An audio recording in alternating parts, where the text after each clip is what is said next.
Well, we keep hearing that investing in real estate is the smart thing to do for the long-term investor, but how do we even start? Dalia Barsoum is here. She's the president and principal broker for Streetwise Mortgages. She's going to help us understand that whole world of financing when it comes to investing in real estate, because it can feel a bit overwhelming in the beginning. Tell us about Streetwise Mortgages and how you help clients.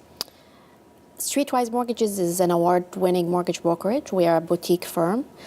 We do business all over Ontario, primarily with clients who are looking to build wealth in real estate, whether they're starting out or whether they want to take their portfolio to the next level.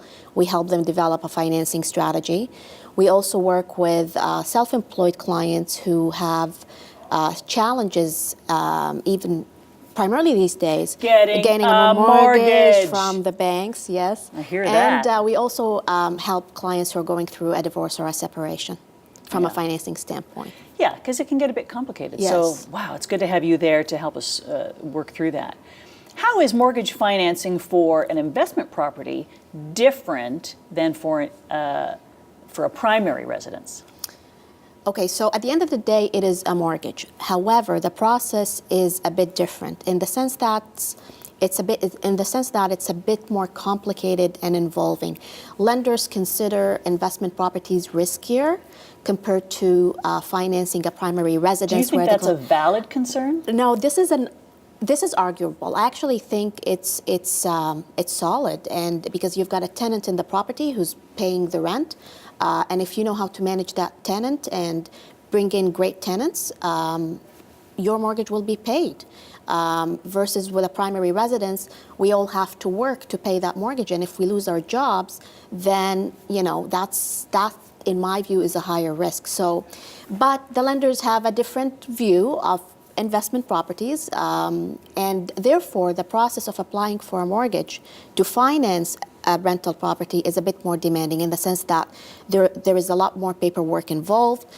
They want to see skin in the game in terms of down payments. So you can typically buy a primary residence with less than 20% down. On a rental property, it is 20% most of the time, sometimes more. And like I said, the paperwork is a bit more demanding and involving. Some lenders look for net worth, meaning that they want to see that the client has some assets as a cushion. And also, the rates are generally a bit higher. Again, it's because the lenders feel it's a riskier asset to lend against, so they compensate for that through charging a bit more. That's what the lenders are doing. What do the people who are taking out these mortgages, what are some of the mistakes that you see when they're doing that?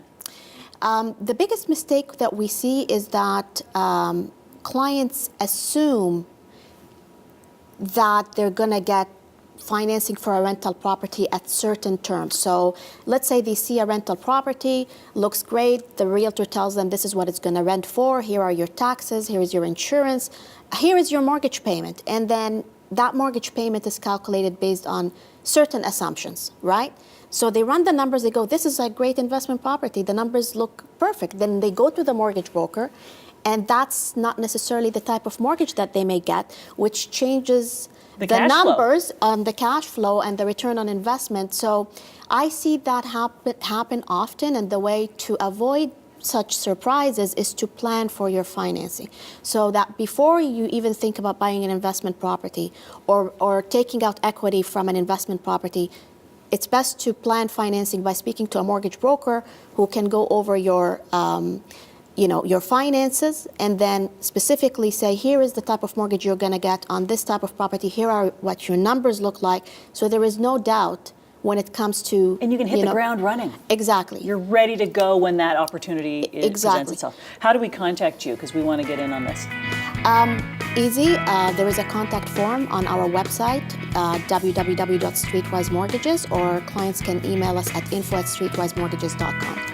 Dalia, great advice. We thank you so much for being here today. Thank you for the opportunity. Thank you, Val.